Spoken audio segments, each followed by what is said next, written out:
Good afternoon, everybody. Welcome to Networking Thursdays. We're very glad you're with us today. It is February 10th, 2022. If you have any questions throughout the presentation, please just put them right into the chat box. For those watching on Facebook, please just enter your questions into the comment field. We are monitoring that feed for you.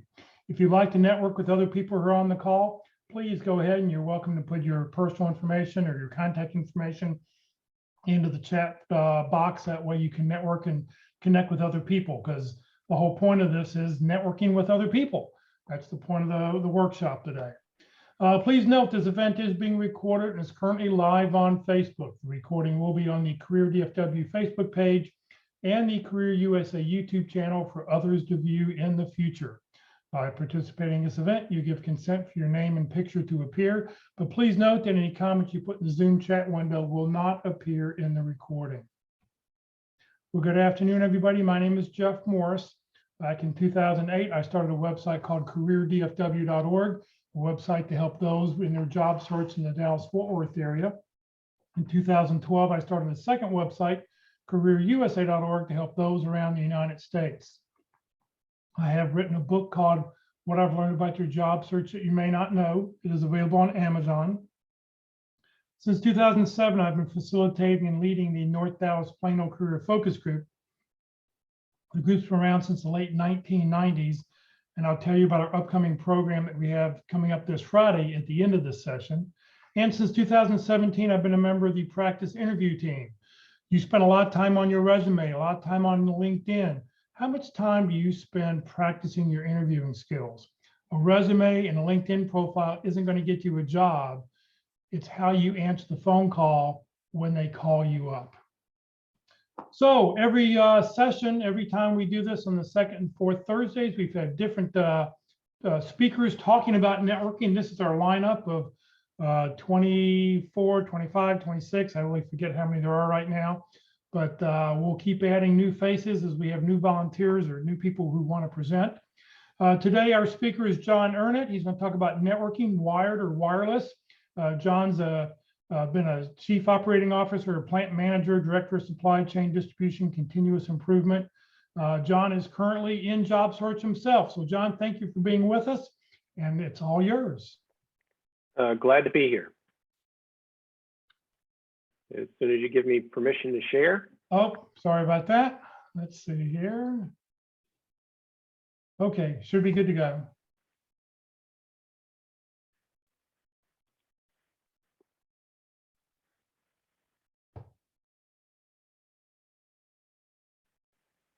Hello, everyone. My name is John Ernat, and like you, I'm in transition. This is the second time I've been in transition in the period of about 3 years.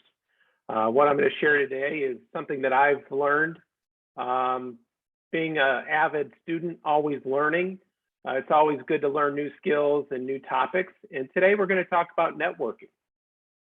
And if you look at a computer network, wired, all the different devices that are hooked up to it, they could be hooked up either wired through Cat5, Cat6, Ethernet, or wireless. And so many of you always want to learn about the detail. Well, wait a second. No one wants to know the details about a computer network today. You're here to learn about people networking. So let's just switch it over and let's really talk about what it takes to network and what does it mean to network. And so before we get started, we're going to talk about the what, the why, the where, and the how. And we're going to talk about details. This is stuff that I've learned, I've picked up. I'm not saying it's the only answer, it's just one method of networking.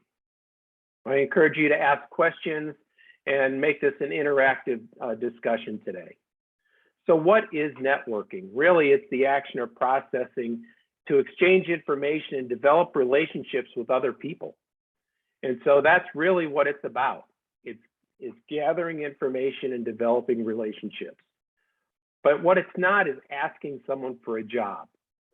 If you ask someone, walk up to someone and say, get me a job, they will probably run away screaming because that's too much pressure to put on someone. It's hard enough just doing their own job, but now putting the pressure of that on them will discourage them from helping you. So it's not about asking for a job, it's developing that relationship. So why is it important? It's important because it's the best way to get hired.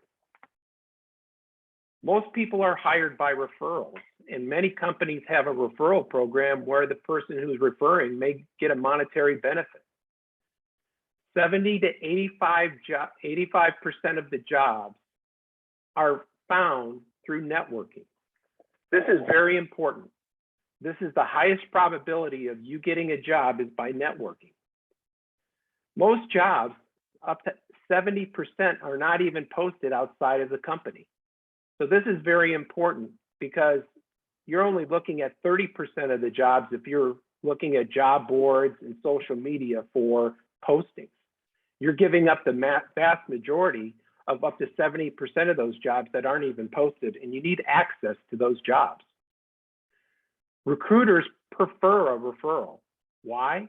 Because people who are referred typically are better candidates and stay longer. It's important that you be one of those referrals. And why is networking important? Because it removes isolation. The last thing you want to do is be behind your computer and not leave your home office or leave your home. Isolation is the enemy of those in transition. And so I want to reiterate that you can't be isolated. If you want to get a job, you have to network and get out. So where can I network? Really, where can I network? And the answer is everywhere. And I'm going to share some examples and we can talk about where's your favorite place to network. There's churches, synagogues, temples, schools, colleges, alumni groups. Are you involved with your alumni group? Do you have former colleagues, even with company alumni groups? Are you involved with groups that meet on a regular basis? Sporting events. I'll share, I was down in Texas, UT Texas in Austin last fall and attending an event, and I met another person who actually was working at one of my target companies. We connected, and now I have a chance to get more connections inside that organization. And it was just through sitting at a college apartment and then at a college bar and at a game and getting more information and finding out that we had mutual friends in connection. So it was a great way to network. If you're at a soccer game or at a dance practice or a dance recital, this is an opportunity to meet other people and find out where you can network. I didn't talk about the unemployment focus groups because really I want to focus on people who are employed, and we'll talk about that. In the grocery store or at the mall, are you have a chat with somebody, find out what their passions are, what they do, who they're connected with. I had a friend who was volunteering at a food kitchen, and during their conversation, the person she was volunteering with said, yeah, they're trouble finding someone who could do this, this, and that. They had somebody who could fill a position. And she turned to her and said, do you know anybody? And Paula said, yes, me. And she ended up getting a job after volunteering and just making a connection at a food kitchen. Helping out wherever you volunteer, whether it's at a homeless shelter, food bank, donating blood, whatever it is, it's an opportunity to meet other people. And let's not forget about home, family, or friends, neighbors. What does your neighbor do? What companies are they involved with? Who do they know? This is an opportunity when you're having a barbecue, having a discussion with your neighbor, talking with friends. There's a very famous person who's helped a lot of people in transition, was looking for a job, and he was in finance. And he finally went home and said, I just can't find anybody who knows anybody at this company. And his wife said, I know the treasurer of that company. So it's amazing that your closest connection might be right next to you, but you have to have those discussions and let people know how they can help you. It's just sharing of that information. And again, on social media and LinkedIn, I'm going to talk about networking, and I'm going to talk about quality versus quantity. How many of you have gotten a request to link in with someone, right? Everybody's gotten those requests. Are they meaningful requests? Do you know this person? Did they put a note? And so I'll ask everybody, if someone came knocking at your front door or rang your doorbell, would you just open the door and let them come in without saying a word?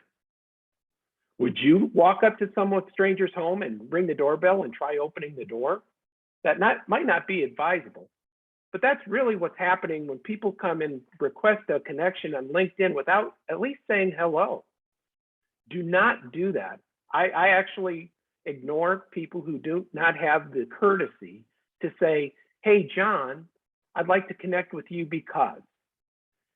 I can tell you that Jeff Morris and I connected on June 6th, 2019. We connected after meeting at the pit crew that he talked about. Why do I know that? Because I put that in my request for connection, saying, Jeff, it was great meeting you at the pit crew. I would like to further our conversations by connecting and furthering our networking and our connection. And he was able to accept my connection, and we've been in contact ever since. The thing is that's my trick for you is when you make a connection on LinkedIn, put where you met that person. Put something down that they'll remember, like, thank you for giving me directions to the networking event on such and such a date, or thank you for sharing your information about your target company and having it in there. I've had multiple people say, hey, I see you know this person. Can you share a connection with me? And the first thing they'll ask is, how do you know this person? And I'll say, oh, I met him on June 7th, 2019 at the pit crew. And they said, wow, you have a great memory. I said, no, I write it down in my LinkedIn messaging so that I can remember, because I can't remember all that stuff. And when you start getting hundreds and thousands of connections, you won't be able to remember that either. It's just a good way to remember things, and it's always there. Either it's on your phone or your computer. You don't have to carry a notebook around and keep it there. Okay. How do I network? You have to learn to be an extrovert. Okay. We're going to go over each one of these steps. You have to be prepared. How to connect, either wired or wireless. You need to be helpful. And lastly, you need to have gratitude. You need to be thankful with follow-up, follow-up, follow-up. Okay, and we're going to go into each one of these. So most of us fall into a category of an extrovert or introvert, not all 100%, but from the data that I've gathered, 25 to 40% of us are introverts. The other 60% refuse to answer the survey. So I don't know what that means, but majority of us seem to be introverted in some fashion.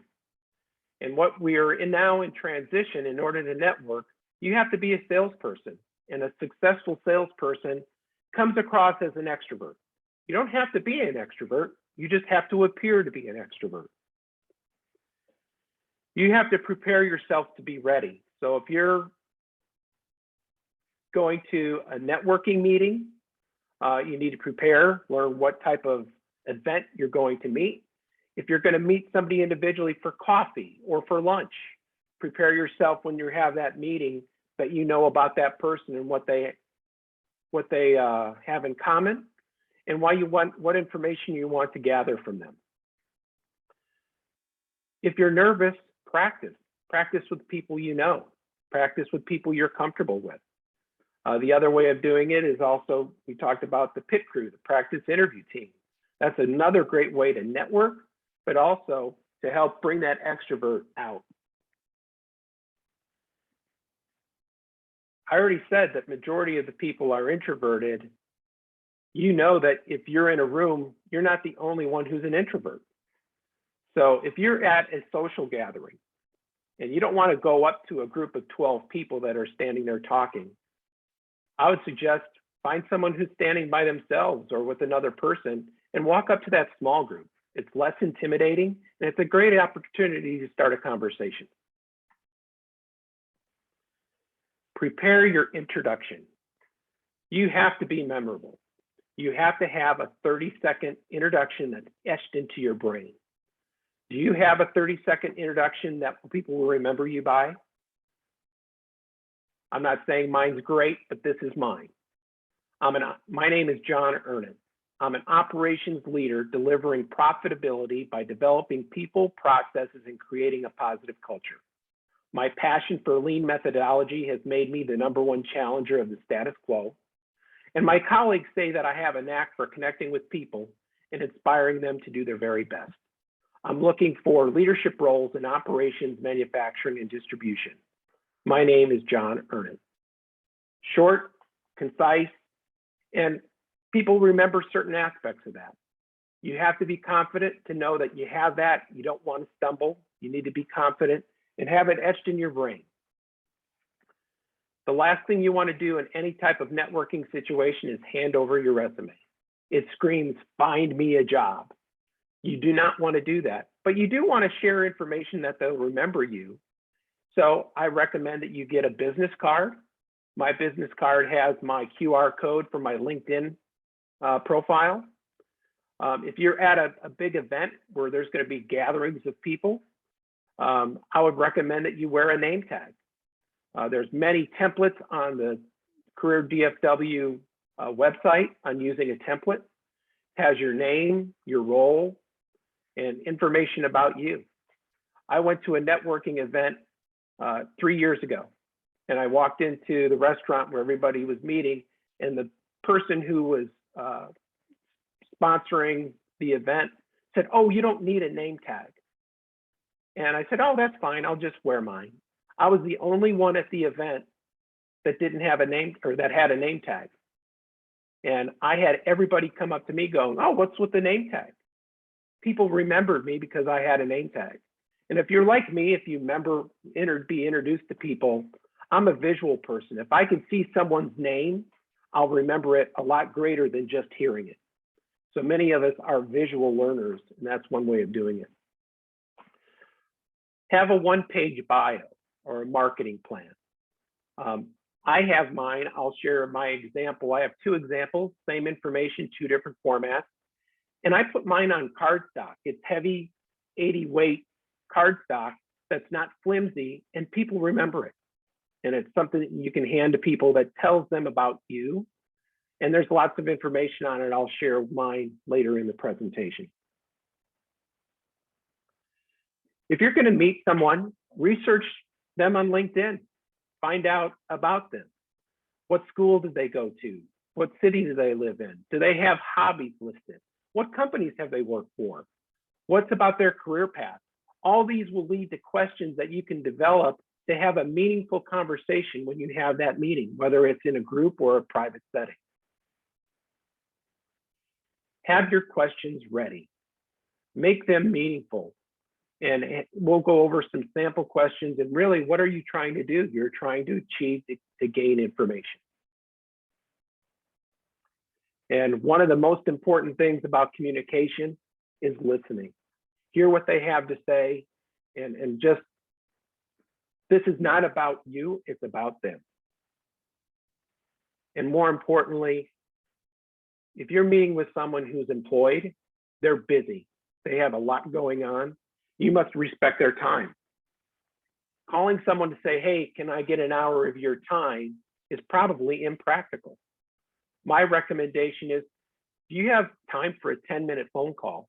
Or could I meet you for a cup of coffee or lunch before work, or at, during your lunch break?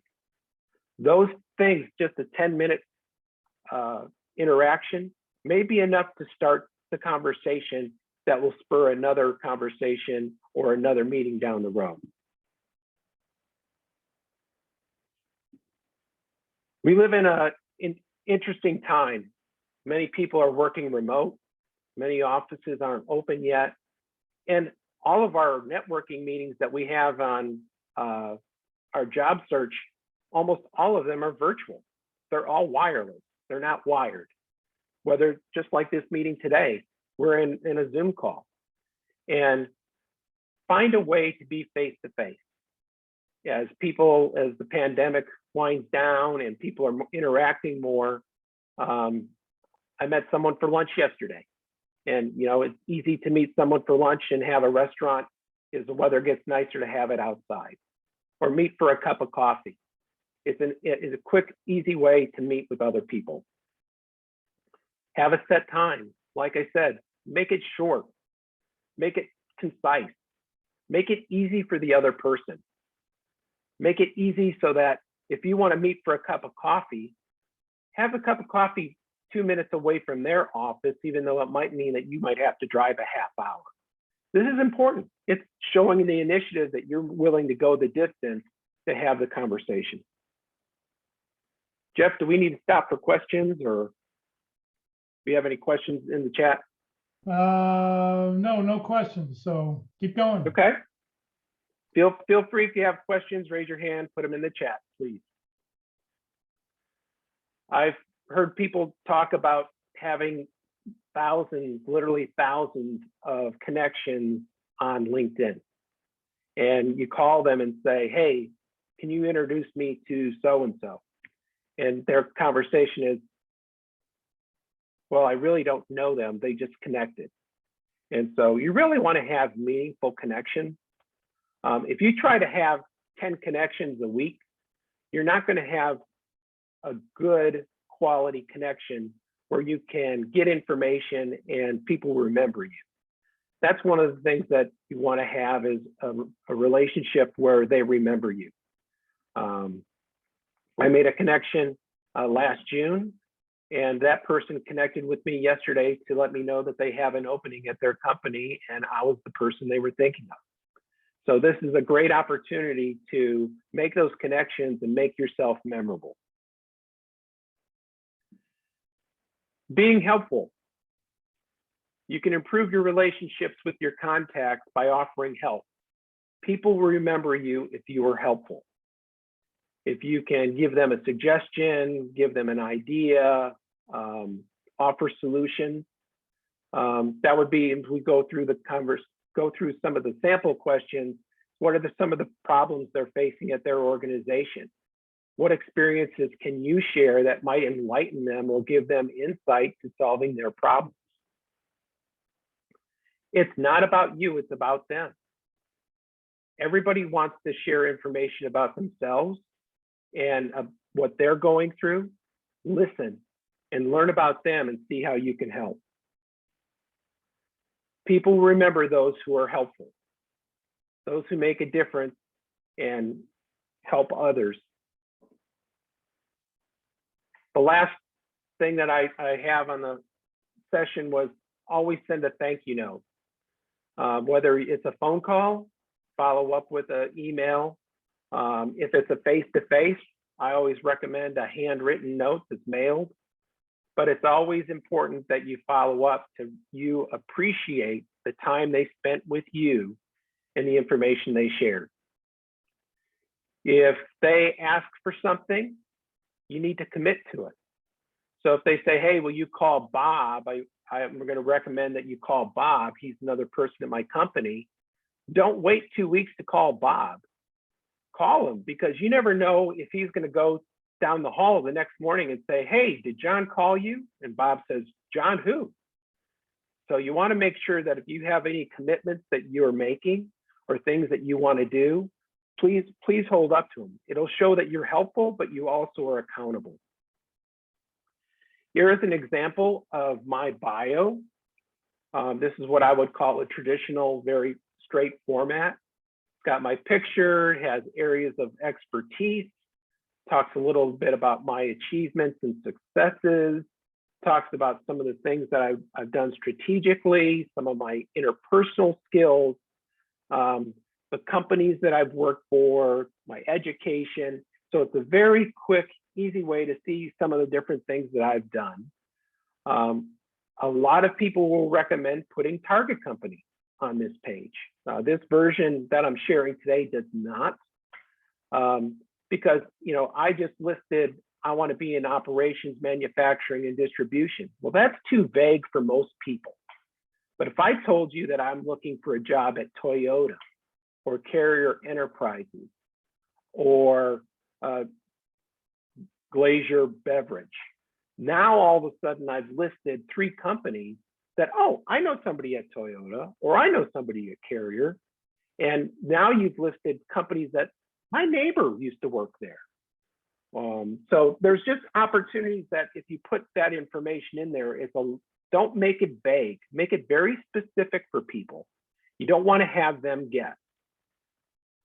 And here's another version. And it's the same information, just in a different format. And it talks about the same things, but like I said, it's just an example. I can have this 10 different ways. And so this is just a different example of having the same information in a different format. And I tell people this version is like the Cowboys, the Yankees, and Notre Dame. What do the Cowboys, Yankees, and Notre Dame all have in common? Anyone?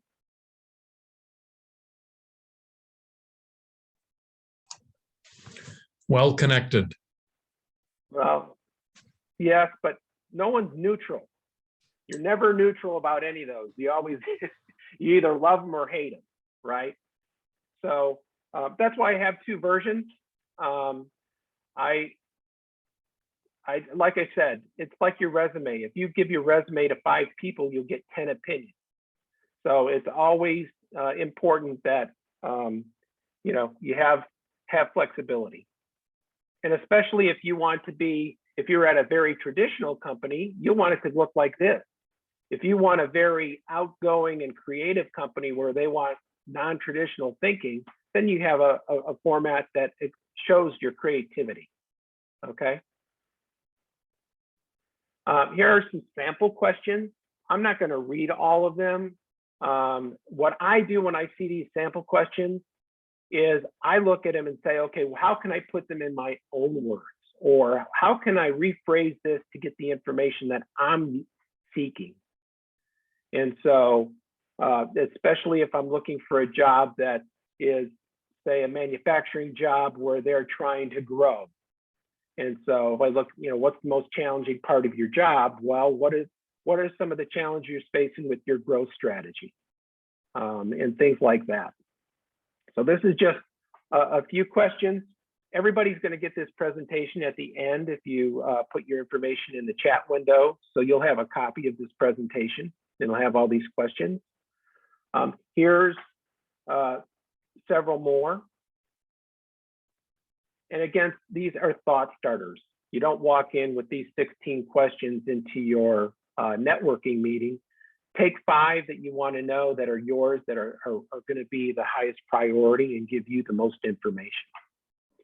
And what I did is I left off the most important question. If you're meeting with someone to get connected, informational interview with someone at a company, what do you think is the most important question you should ask before you leave? Who else would you recommend that I talk to?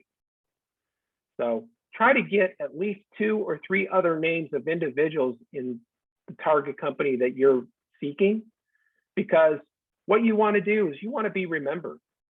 And if you've talked to 6 people in a company that they know that you've got operational leadership skills, and then they have a role that pops up that they're looking for your skill set, what better way to get a job is if 3 of those people go, hey, I remember that, I know John's got that expertise, or John's got that experience.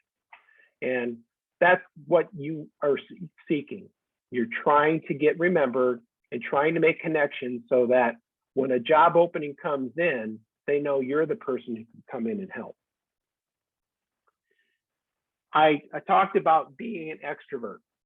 So these are some sample questions that come from the Career DFW website. I'll have a link later in the presentation to get the rest of the 30 questions that are out there. But again, if you're an introvert and you're walking into a room of unknown people, that's intimidating. So find someone who else is also intimidated and strike up a conversation. And again, these are just icebreakers, ideas for questions. Don't walk in with a list of type questions. Make them your own. Have them your own so that they make them sound like they're from you. The rest of the 30 questions are available at Career DFW, and the link is right there. Very, very helpful, and I would recommend that you look at those. So we're coming up to some parting thoughts and things that I'd like to share and to reemphasize this networking, the emphasis on networking. We're all in sales. Bring out that extrovert. If not, you're an introvert, just act like it. There's many people that I know when I talk to them find out that they're extremely extrovert or introverted, but they do a great job of acting like they're an extrovert. And they work on being able to have conversations with other people. Prepare your introduction, make it memorable. I'll have a conversation with people and they say, well, what have you done? And I said, well, I've made caskets, I've made air conditioners, and I've made wire and cabinets in my career. And what do those all have in common? People, processes, and problems, and I help solve problems. And so that's just one way of capturing, making it memorable, because most people don't know somebody who made a casket, being a casket maker. It's not something you run into every day, but it's one way of being remembered. Connect, connect, connect, whether that's on the phone, via Zoom call, or more importantly, seeing if you can meet for a cup of coffee or grab a quick lunch. You've got to go out and meet people. And the goal is not to meet 20 people in a week, it's to make meaningful relationships that will help further your advancement in getting connected into a job. One thing that I found very challenging is this transition is very much like a roller coaster. We go through extreme highs and extreme lows where I know people that don't even want to get out of bed. And so one thing that I find very fulfilling is trying to help others. And whether that's volunteering by donating blood or volunteering at the pit crew and helping with being a panel interviewer, there's opportunities to help other people, whether it's sharing information like this on a Zoom call or giving advice with people who are looking at companies that you used to work at. One thing that I found very, very interesting is when you find yourself in transition, people that you've known for 10, 15, 20 years say, I can help you. And if they've never been in transition, I'm going to tell you, they can't help you. They don't know how, they don't have the skill set to help you. And what you'll find is total strangers that you've met yesterday will be more helpful than people that you've known for 20 years. And that is the power of networking and helping other people, is you'll get to know them, and eventually you helping them will help you. And last but not least, you need to be grateful. You need to thank the people that help you, whether it's a simple text saying thank you, or a formal thank you note that you write and mail in to that person. It's very, very important that you build those relationships and continue those relationships. One thing that I've found is if you've met somebody and you haven't talked to them in a while, reach out to them, see how they're doing, see if things have happened in their company. Have things changed? And that's what happened to me this week. I reached out to somebody that I talked to over a year ago, and or not a year ago, 9 months ago, and all of a sudden they're having growth and they're making changes and they have an opportunity. So hopefully that will come into a further discussion and something that I can be very proud of. But you know, it's about making those connections and being helpful and keeping yourself in front of them. People will remember you if you send a thank you card and they keep you in mind. LinkedIn does a great job of reminding you of whose birthday if they put that information. sending a birthday card to somebody or a LinkedIn message or a text just to wish them a happy birthday. Everybody loves a note on their birthday. So that is all that I had. And I thank you for your time. And I'll open it up for questions. Rusty, you had a question. You want to unmute your mic and ask it?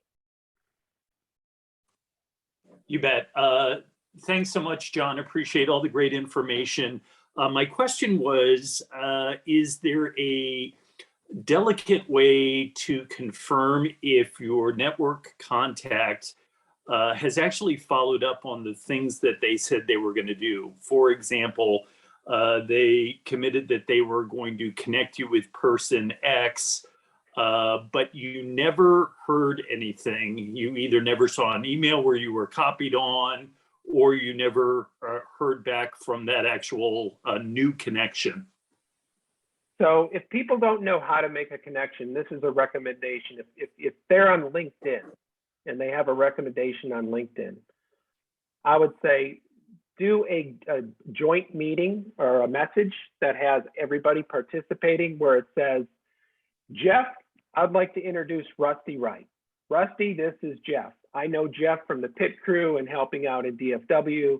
I've known Rusty for 3 years through various connections and network meetings. Yeah, I think it'd be beneficial if you two meet and get to know each other, right? So you have an opportunity that all of a sudden you have feedback, and that same thing can happen in an email. And that's what I'd recommend is if it's in an email, include me in the email so that I can continue the conversation. And normally, once I establish that initial conversation that would say, hey, John, thank you for connecting me with Jeff. I'll send you a private email so we can further this conversation. And so that's typically how I encourage it so that I get immediate feedback and I'm involved with the initial introduction. And I know that Great. happened for me the other day. I had somebody wanted a connection request, somebody I was connected to.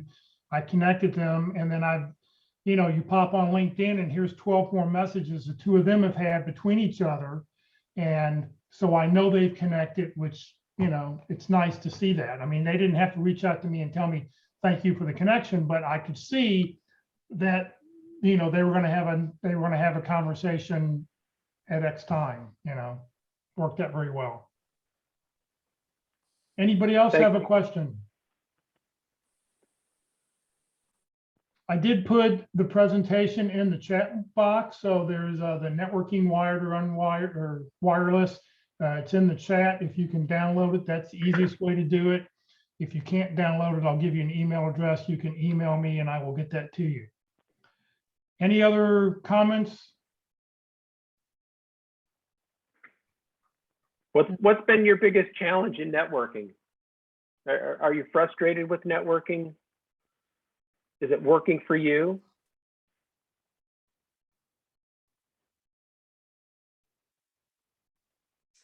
Mine has been how to really just trying to keep a database of all the outreaches that you do and follow-ups and just staying on top of it. It's almost like its own project plan since it's going to give you the greatest opportunity to land.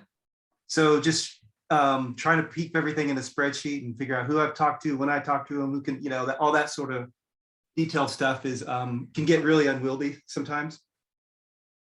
Yeah, I don't have a great answer. I use a spreadsheet as well to keep track of my contact information, and I schedule everything on my Google Calendar. So I'm doing everything so that I don't miss out on an opportunity to follow up and miss any of my dates or commitments. Yeah. I find it's easier probably too if you can get off of LinkedIn and get like personal email, get personal emails versus messaging within LinkedIn.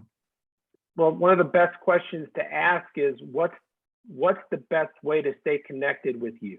Because everybody's answer is different. Some people have a phone but never use, like my kids, they will never answer their phone, right? So they have a phone that they don't use as a phone. They use it for other purposes. And some people like a text. Recruiters typically don't like LinkedIn messaging. They like an email because they don't get on LinkedIn every day. So one of the questions should, and I didn't have that in there, is what's the best way for us to communicate? Is it, phone, text, LinkedIn Messenger, email, smoke signals, carrier pigeon, whatever it may be? Thanks. John, just curious, what percentage of your time that you dedicate to search are you spending to networking versus scanning job boards, corporate sites, LinkedIn, et cetera? I used to do that a lot, look at jobs, look at LinkedIn for the jobs, and I have the job alerts.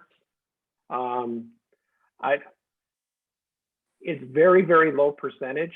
I find more, I use it to find ideas of where positions are, but again, it's going back and I'm not very good at this, of developing target companies and developing those relationships with those target companies.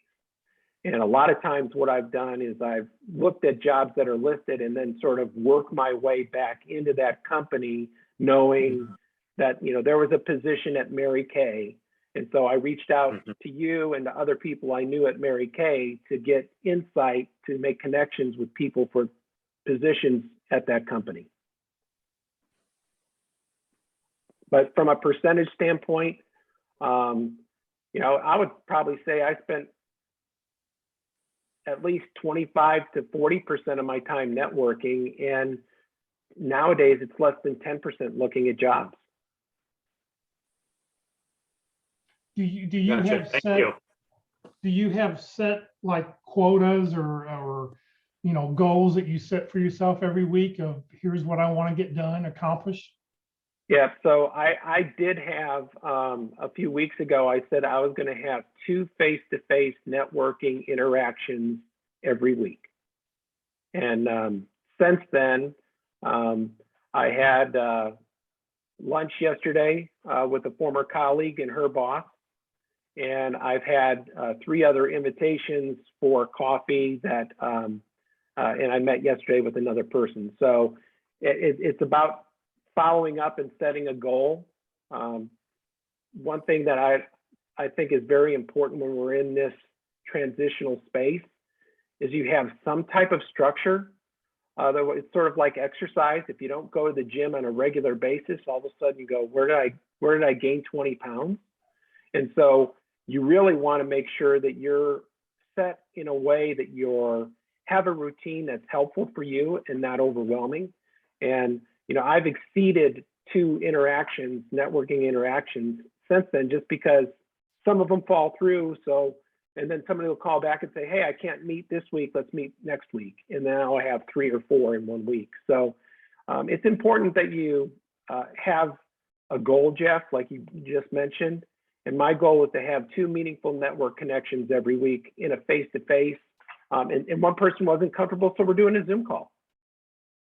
But we're having that conversation. Right. Any other questions from anybody?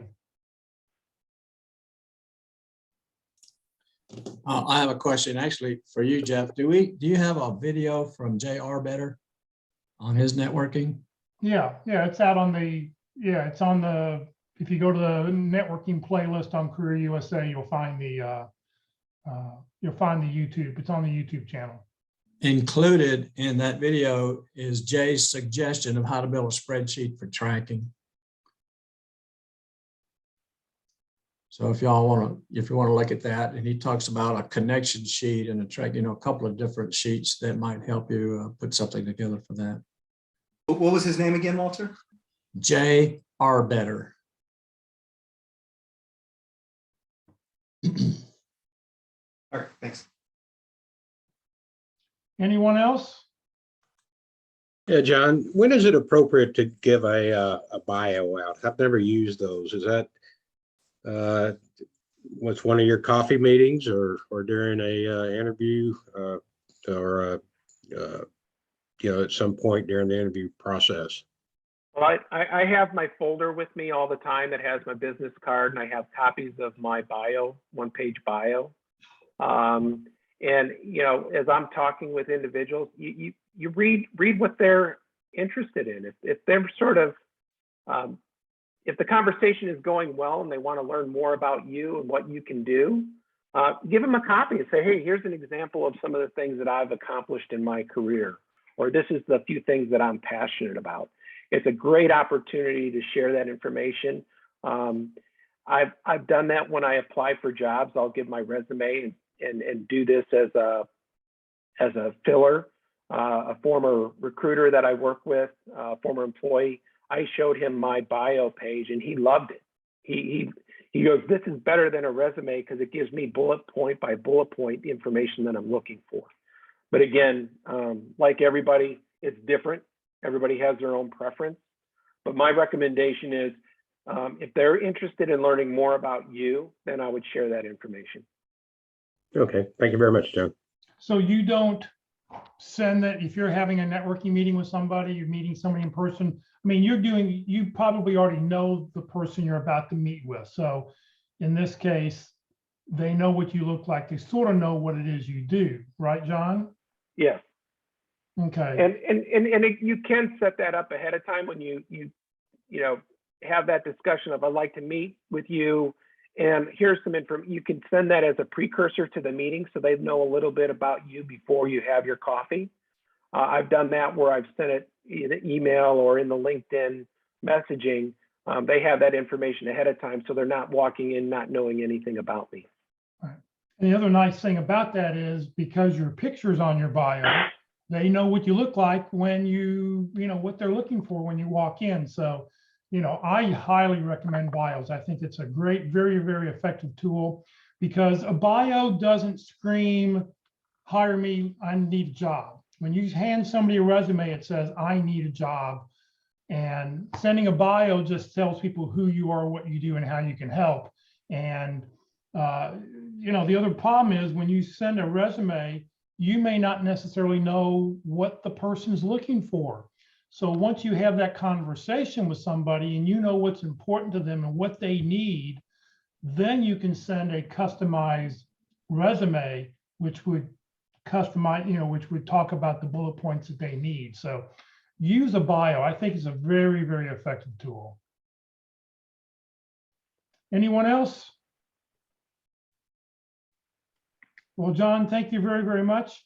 If you were not able to download the presentation, you're welcome to send me a resume or send me an email at networking@careerdfw.org. If you send that to me, let me know what you're looking for and I'll be glad to send that to you. I did also include in the chat window a sample for a name tag that you can fill out. So if you want the name tag thing, if you want the handout or the presentation from the day, I think I have a spreadsheet if somebody's looking, if you're looking for a spreadsheet on how to put something together, I think I have 1 or 2 samples that I could probably send you that you could use, anybody could use. So if you're interested, just send me a resume or send me an email to networking@careerdfw.org. Let me know what you're looking for and I'll get that out to you. And as a reminder, Jeff, I put my information in the chat window. I highly recommend that when you're in these Zoom calls, save this chat. I've got a folder on my computer that has the date, the event, and so I have it in chronological order of, hey, this was a career DFW on February 10th, and then it lists all the people that are in that call that if I need to reach out and get anybody, that's one way of keeping that information. Right, thank you. All right, Career DFW and Career USA, we're putting on training 4 days a week. Hopefully you'll join us. Tomorrow morning, 9:30, the North Dallas Plano Career Focus Group meeting. Our speaker is Mike Coffey. He's going to talk all about background checks. He runs a background check company in Fort Worth. It's been around for 20+ years. There are good, bad, and ugly background checks. I know that I just had to fill one out for a volunteer organization I'm part of. I had to spend $14. Well, $14 doesn't get you a background check that's very effective. Mike's going to talk about background checks and what he has found in his company and how you should do them and how his company does it. So if you're interested, please reach out. Please come join us tomorrow morning at 9:30. Next Tuesday, our speaker is Terry Sullivan. He's going to talk about how to create a LinkedIn brand that tells your key contacts who you are, what you do, and how you can help. This event will not be recorded, so if you want to watch it, you do need to watch it live next Tuesday at 1 o'clock. And then next Wednesday, the practice interview team, you'll be able to watch an actual practice interview. It will only be on Zoom. It will not be recorded also. So if you'd like to watch it, please join us next Wednesday. You're welcome to join the Career DFW and Career USA LinkedIn groups. We have over 13,500 members in the Career DFW group. You do not have to live in the Dallas-Fort Worth area to join that group, but just have a completed profile. Make sure you're, if you're on LinkedIn, if your profile is not mostly complete, why are you on LinkedIn? Because you're on LinkedIn so people can find you. If you'd like to join the groups, you're welcome to do so. This session has been recorded. It is going to be on the Career DFW Facebook page, and more importantly, on the Career USA YouTube channel. On the Career USA YouTube channel, click on playlist and then look for the playlist called Networking down at the very bottom. Don't click on the video, but click where you see that red arrow and it says View Full Playlist, and up will come a list of all the different titles and topics and dates that all the different speakers are presented on. And you're welcome to subscribe to our YouTube channel. When you do that, every time I post a new video, you'll find out about it. And if it's of interest to you, you can go back and watch it if you were not able to join us live. If you're not receiving emails about our workshops, you're welcome to join us. Join the Career USA mailing list. By doing so, you will never be spam, but what you will get is the topic of the day, the title of the day, and most importantly, the Zoom link of the day. That way you can just open the email, click on the link, and you'll be able to join our call at either 1 o'clock or 9:30 on Friday mornings. Just send an email to Career USA, the + subscribe at groups.io, and you'll be part of the group. Please note, Career DFW, we're a 501c3 nonprofit organization. John volunteered his time to present about networking today. All of our speakers are volunteer. I'm a volunteer. I've never gotten paid to do any of this over the last 13 years. I'm just doing this to help you land your next great opportunity. So please consider making a donation when you get your next job. So thank you very, very much for joining us today. Have a great afternoon. John, thank you very much for your time, and hopefully we'll see you tomorrow or one day next week.